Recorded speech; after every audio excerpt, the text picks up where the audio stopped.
और उनकी पूरी लिस्ट है जहाँ पे इजराइल को मुनाफा मिलता है, उन सबको बॉयकॉट कीजिए। यही चीज़ हम कर सकते हैं, कम से कम इकोनॉमिकली तो उनको हम पीछे ढकेलें।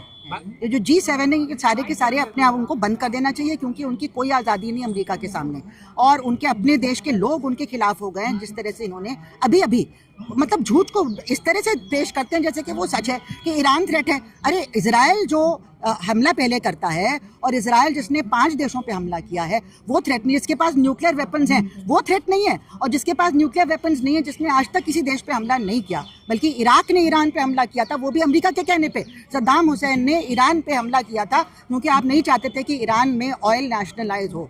ये सच्चाई है। और लेकिन ईरान ने कभी किसी पे हमला नहीं किया। आप इसमें वो थ्रेट है, आप कहानी बना देते हैं ताकि पूरी दुनिया मान ले कि ये टेररिस्ट देश है। लेकिन मैम अभी जो सीज फायर की बात सामने आ रही है, ट्रंप कह रहे हैं कि हम सीज फायर करा रहे हैं, और अब ईरान कह रहा है कि हम मान नहीं रहे हैं। और नहीं, ईरान ने कहा, मेरे ख्याल से लेटेस्ट तो मुझे नहीं मालूम कि ईरान नहीं मानेगा, लेकिन मेरे ख्याल से ईरान मान रहे हैं, मुझे नहीं मालूम।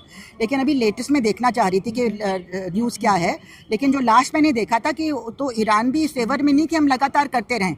उन्होंने कहा था कि हम जवाब देंगे, हमें जवाब देने का हक है, और उन्होंने जवाब दिया। अमेरिकी बेस को उन्होंने अटैक करके जवाब दिया। बेशक किसी का नुकसान हुआ नहीं, वो अलग बात है, लेकिन हमने जवाब दिया। हमारा सेल्फ रिस्पेक्ट का सवाल है। तो उन्होंने कहा कि हम अपना जवाब देंगे और तब हम तय करेंगे कि हम कहाँ रोकेंगे। हो सकता है वो खुद भी तय कर लें कि हम अब रोकना चाहिए। मैम जो कार्रवाई की है इजराइल पे और अमेरिका के जो कैंप है, उसको आप कैसे देख रहे हैं? लग रहा है मुंह तोड़ जवाब दे पाया ईरान? हाँ, बिल्कुल। मैं तो कहती हूँ कि उम्मीद से ज़्यादा उन्होंने जवाब दिया है, जिसको किसी को उसकी उम्मीद नहीं थी। क्योंकि ईरान मतलब अब कहाँ इजराइल, पूरी अमेरिका की ताकत उसके साथ, तो किसी को उम्मीद नहीं थी, और इजराइल को तो बिल्कुल भी उम्मीद नहीं थी। तो वो खुद ही सरप्राइज होगा कि कितना वहाँ पे नुकसान उनका हुआ है, कितने लोग भी मरे होंगे। अब बाद में पूरी बात पता चलेगी, लेकिन उनका पूरा हक था जवाब देना, क्योंकि वो सेल्फ डिफेंस था। ये जो कर रहे थे, जो प्रीएम्प्टिव स्ट्राइक था, वो तो झूठा था ना। वो कोई प्रीएम्प्टिव स्ट्राइक, कोई भी प्रीएम्प्टिव, अब चाइना हमको अटैक कर दे कि हमने हिंदुस्तान के पास न्यूक्लियर वेपन्स हैं, न्यूक्लियर पावर है, तो हम अपने डिफेंस के लिए हिंदुस्तान पे अटैक कर देंगे, तब हम किस मुंह से उसको अपोज करेंगे? फिर तो हम नहीं अपोज कर, हम कहाँ से साथ हमको मिलेगा? इसलिए ये जो झूठी इराक पे भी ऐसे किया था, वेपन्स ऑफ मास डिस्ट्रक्शन का बहाना बना के इराक को ख़त्म कर दिया। और ख़त्म करने के बाद क्या हुआ? अल्टीमेटली जब भागना पड़ा वहाँ से, वहाँ के सारे जो फिरका परस्ती ताकतें थी वो ऊपर आ गई वहाँ पे। सद्दाम तो फिर मतलब अच्छी तरह से, ठीक ठाक तरह से चला रहे थे कंपैरेटिवली स्पीकिंग। उसके बाद तो बिल्कुल ही वहाँ पे केओस हो गया था।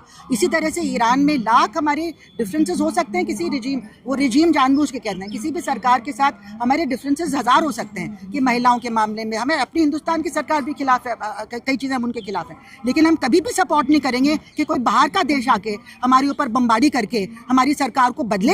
हम तब खड़े हो जाएंगे सड़क पे और कहेंगे मेरे लाश के ऊपर तो मेरे प्राइम मिनिस्टर पे अटैक करोगे, है ना? तो ये जो एक नेशनलिस्ट फीलिंग होती है ईरान में, वो इसके बाद ये जो उनकी सरकार और मजबूत हो गई होगी।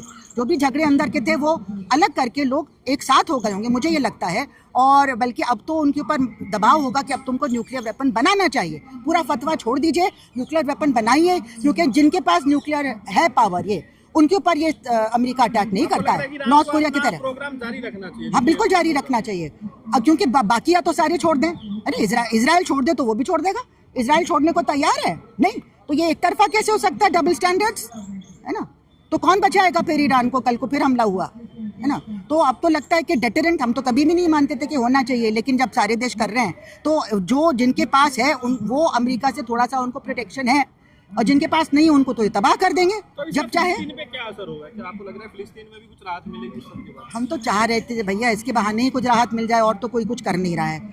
और अब तो मुझे यही लगता है कि जनता, क्योंकि हम इजराइल अभी थोड़ी सी कमज़ोर घड़ी में है शायद, तो इसका फ़ायदा उठा के जितना हम कंसोलिडेट कर सकते हैं, जो भी मार्च टू गाज़ा हो रहा था, आम जनता का मार्च टू गाज़ा हो रहा था, जो नाव से लोग जा रहे थे, और भी देशों से जा रहे हैं लोग, तो वो उसको और आगे हमें बढ़ाना चाहिए। अपनी अपनी सरकारों पे दबाव बनाना चाहिए, जहाँ जिस भी देश में हम हैं, कि आप सच के साथ खड़े होइए और गुंडागर्दी के साथ मत खड़े होइए। ये हमको, हमारा सबका ये फर्ज है। हम बॉयकॉट, डाइवेस्ट, सैंक्शन तो घर बैठे कर सकते हैं।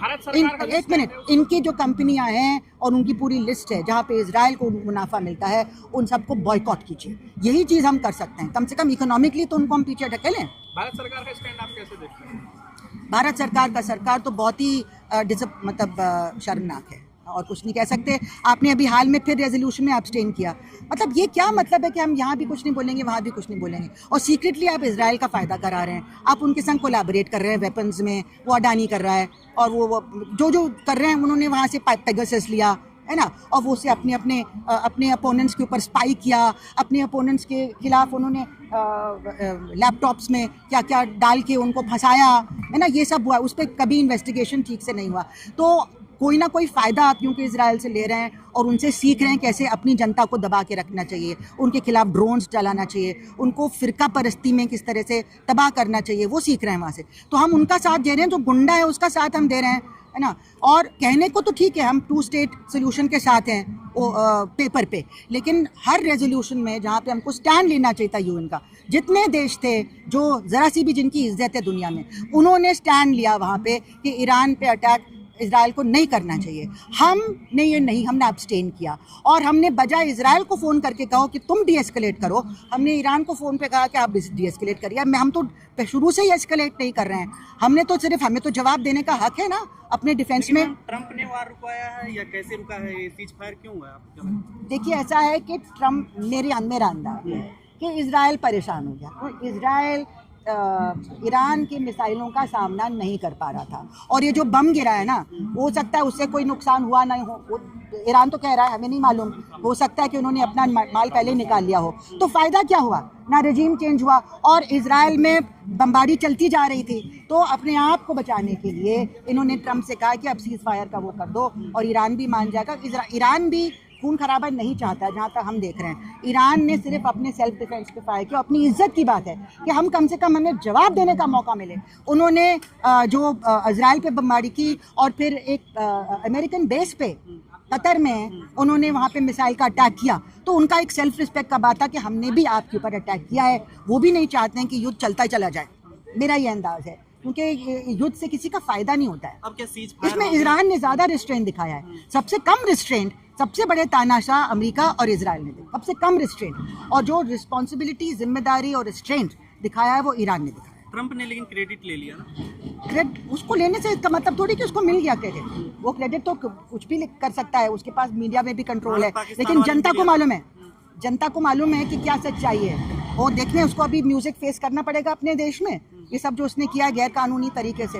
और फायदा क्या हुआ है सारा पैसा खर्च करा के, क्या फायदा हुआ उसका, है ना। क्या वो न्यूक्लियर प्रोग्राम खत्म हो गया? नहीं, वो तो और बढ़ेगा। अब तो जनता का दबाव आएगा ईरान से कि आप उसको और बढ़ाइए, और अपने न्यूक्लियर वेपन अब तो हम बना के रहेंगे, आप एनपीटी से बाहर हो जाइए। अब ईरान को अच्छा मौका मिल गया कि एनपीटी से बाहर हो जाए, कोई उसको फिर फॉल्ट नहीं कर सकता कि आप एनपीटी से बाहर हो गए। एनपीटी में रहने के बाद क्या फ़ायदा हुआ? इजराइल ने एनपीटी में कभी साइन नहीं किया, इजराइल ने न्यूक्लियर वेपन भी बनाया, किसी को अपना इंस्पेक्ट करने की इजाज़त नहीं दी इजराइल ने। ईरान ने इंस्पेक्शन की इजाज़त दी, पूरा खुल के सारा ट्रांसपेरेंटली रखा, और ट्रीटी भी साइन किया था ओबामा के साथ। वो ओबामा की ट्रीटी को ट्रंप ने लेके फाड़ दिया। तो कौन गलत है? मतलब कौन नहीं चाहता है सुलह?